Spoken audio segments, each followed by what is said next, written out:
দেশের বিরুদ্ধে ভয়ঙ্কর ষড়যন্ত্রে লিপ্ত ছিলেন আশরাফুজ্জামান মিনহাজ, যিনি মিনহাজ উদ্দিন নামে পরিচিত। সম্প্রতি আন্তর্জাতিক লবিস্ট হিসেবে নিজেকে বিভিন্ন মহলে পরিচিত করেছেন। ইতিমধ্যে তার বেশ কয়েকটি প্রতারণামূলক অডিও ফাঁস হয়েছে। ফাঁস হওয়া সেসব অডিওতে তাকে বলতে শোনা যায়, পতিত সরকারের প্রধান ফ্যাসিস্ট শেখ হাসিনা নিজেই মিনহাজকে ফোন করেছেন, কেঁদেছেন এবং ৩০ মিনিট কথা বলেছেন। বাংলাদেশকে অস্থির করাই ছিল মূল লক্ষ্য। রাষ্ট্রপতিকে ভারত যাওয়ার পরামর্শ দিতে শোনা গেছে। শুধু তাই নয়, প্রয়াস চালিয়েছেন দেশের সার্বভৌমত্বের প্রতীক বাংলাদেশ সেনাবাহিনীকে বিতর্কিত করতে। লাস্ট 6 to 8 ইয়ার্স আমার সাথে কানাডা এবং আমেরিকায় আসতেন উনি।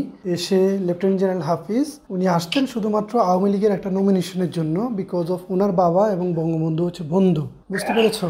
তো ওনাদেরকে পাঠানোর পরে জাস্ট এখন তোমার এটা মিনিস্ট্রিতে আসছে। আমাকে জাস্ট জানিয়েছে যে মিনিস্ট্রিতে আসছে এবং তারা মিনিস্ট্রিতে রিসিভ করেছে। দ্যাটস ওয়াই আমি জাস্ট তোমাকে বিষয়টা ইনফর্ম করলাম। আমি ওনাকে বলেছি যে জুনের মধ্যে আপনি ডিসপ্লেস হবেন, তো আমি ওনাকে আগে বলেছি যে জুনের মধ্যে উনি ডিসপ্লেস হয়ে যাবে। এর কারণে ওই যে ইউএস এর সাথে আমার একটা মানে মিটিং ছিল, সেখানে আমি ওই বিষয়টা ক্লারিফাই করেছেন, ওনারা ক্লারিফাই করেছেন ইউএস। তো এনিওয়ে এখন ঠিক আছে, তাহলে আপনি গো হেড, আপনি এদের দুজনের সাথে কানেকশন রাখেন। আর আমি বলি আপনি ওই প্রেসিডেন্টকে বলুন যে ইন্ডিয়াতে একটা প্রোগ্রাম, সে একটা যাতে ইনভিটেশন অ্যারেঞ্জ করে যাতে সেখানে যায়। প্রতারণায় মিনহাজ চেষ্টা করেছেন ব্যালেন্স করতে। একদিকে শেখ হাসিনার সাথে তার সম্পর্ক, অন্যদিকে বিএনপির ভারপ্রাপ্ত চেয়ারম্যানের সাথে তার ঘনিষ্ঠতা রয়েছে বলেও প্রমাণের চেষ্টা করেছেন। চেয়ারপারসন আমাকে ফোন দিয়েছিলেন, তখন উনি আমার কাছে বলল যে আমার এই পরিপ্রেক্ষিতে কিছু অ্যাডভাইজের চাইলেন যে এই পরিপ্রেক্ষিতে আমি কি করতে পারি। আমি তখন বলেছি Bangladesh as soon as possible, don't delay any second. আমি তো খুব বিরক্ত হয়েছি আপনাদের স্ট্যান্ডিং কমিটির কিছু মেম্বারের উপরে, এবং একজনকে খুব বকা দিয়েছি, আশা করি শুনেছেন আর কি। তোমার যে পার্টির যে সেক্রেটারি জেনারেল মহাসচিব মির্জা ফখরুল ইসলাম আলমগীর, তুমি যে নাম্বার দিয়েছো আমি তাকে ওই কোনো নাম্বারে পাইনি। পরবর্তীতে আমি তোমাদের যে পার্টি চিফ অ্যাক্টিং চেয়ারম্যান আছেন তারেক রহমান সাহেব, ওনাকে ফোন দিয়েছিলাম। পরে উনি আমাকে একটা নাম্বার পাঠালেন, ইউকে নাম্বার, হোয়াটসঅ্যাপ নাম্বার, বললেন যে এই নাম্বারে ওনাকে পাবেন, উনি এই নাম্বার দিয়ে আমাদের সাথে যোগাযোগ করে ওই নাম্বারে। তখন আমি আবার ওনার সাথে ওই নাম্বার নিয়ে তারেক সাহেবের দেওয়া নাম্বার দিয়ে আমি ওনাকে কল দিয়েছিলাম তোমার বিষয় বলার জন্য। আমি বলেছি ছাত্র জনতার আন্দোলনে গঠিত অন্তর্বর্তীকালীন সরকারের প্রধান উপদেষ্টা ডক্টর মোহাম্মদ ইউনূস ওনাকে ধর্ণা দিয়েছেন প্রতারক মিনহাজের কাছে। ফাঁদ থেকে বাদ যায়নি জামাতের আমিরও। 8 নাম্বার রোডে ওখানে এক সময় তো আপনি বুঝতেই পেরেছেন ওই টেনিউরের কারণে লাস্টলি ভাগিনাও বললো যে মামা আপনি একটু দেশের জন্য যদি কোনো সহযোগিতা করার আমার সুযোগ থাকে খুশি হব।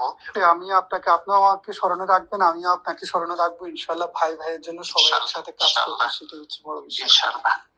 ইনশাআল্লাহ আল্লাহ আপনার মঙ্গল করুন, আল্লাহ আপনাকে পুরোপুরি সুস্থতা নিয়ামত দান করুন। শুধু কি তাই, ডোনাল্ড ট্রাম্পের সাথে বিশেষ সম্পর্ক, জাস্টিন ট্রুডোর উপদেষ্টা, আরও কত কি। সুবিধা অনুযায়ী কখনো নিজেকে পরিচয় দেন কানাডার ইয়র্ক ইউনিভার্সিটির পিএইচডি গবেষক, আবার কোথাও বলেন তিনি যুক্তরাষ্ট্রের হার্ভার্ড ইউনিভার্সিটির অধ্যাপক, বর্তমানে নিজেকে অক্সফোর্ড ইউনিভার্সিটির অধ্যাপক দাবি করেন।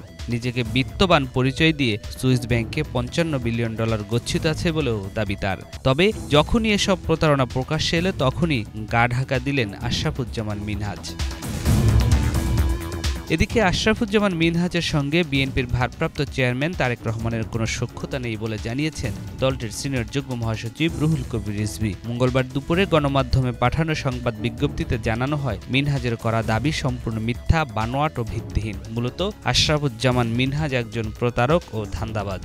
এই বয়সটা উনি 3 মাস আগে পাঠিয়েছে, আমাকে পাঠাই বলছে যে তুমি যদি সোজা না চলো আমি তোমার ফাঁসামু। আর আপনারা তো এগুলো করতেছেন, আপনারা তো সেটা কাটশিট করে দিবেন, আপনারা তো এটা কেটে ছেড়ে দিবেন। ওখানে দেখেন বানিয়েছে, আমার একটা বয়সও আমার না। আমি ছিলাম ঢাকা ফেনীতে, সেখান থেকে আমি পালা এসেছি। ওরা এখানে 30-40 জন লোক পাঠাইছে আমার মারার জন্য।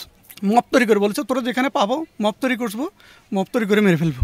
ভিন্ন ভিন্ন কায়দায় প্রতারণার মাধ্যমে অর্থ উপার্জন করে আসা আশরাফুজ্জামান মিনহাজকে রাতে শরীয়তপুরের নড়িয়া থেকে গ্রেপ্তার করে সেনাবাহিনীর একটি টিম। বিএনপির ভারপ্রাপ্ত চেয়ারম্যান তারেক রহমানের নাম ব্যবহার করে প্রতারণা করায় মিনহাজের বিরুদ্ধে আদালতে আরও একটি মামলা করা হয়েছে। ওই মামলার শুনানি শেষে আদালত মামলাটি গ্রহণ করে আসামির বিরুদ্ধে গ্রেপ্তারি পরোয়ানা জারি করেন। আমাদের মাননীয় প্রধান উপদেষ্টা, মাননীয় সেনাবাহিনী প্রধান, সবার নামেই উনি প্রতারণা করেছেন এরকম অভিযোগ আমরা পেয়েছি, এবং তথ্য প্রমাণের ভিত্তিতে তাকে এবং তথ্যের ভিত্তিতে আমরা তাকে আজকে সকাল 5টার সময় শরীয়তপুর আর্মি ক্যাম্প থেকে আমরা তাকে খুঁজে পাওয়ার জন্য তল্লাশি অভিযান চালাই এবং তিনি চিশতিনগর দরবার শরীফে উপস্থিত ছিলেন এবং ওখানে গা ঢাকা দিয়েছিলেন। আমরা তাকে তল্লাশি অভিযানের মাধ্যমে খুঁজে পাই। এছাড়া এই প্রতারক ও তার কথিত স্ত্রী পর্যটন মন্ত্রণালয়ের সিনিয়র সহকারী সচিব জিনিয়া জিন্নাতের বিরুদ্ধে ক্ষমতার অপব্যবহার, অনিয়ম, দুর্নীতি, মামলা বাণিজ্য, হয়রানি, অবৈধ সম্পদ অর্জন ও পাচারের বিষয়ে দুর্নীতি দমন কমিশনে অভিযোগ করা হয়েছে। এসব অপরাধে আমলা, পুলিশ, রাজনীতিবিদ ও বিচার বিভাগকে ব্যবহারের বিষয়ে অভিযোগ তুলে ধরা হয়েছে।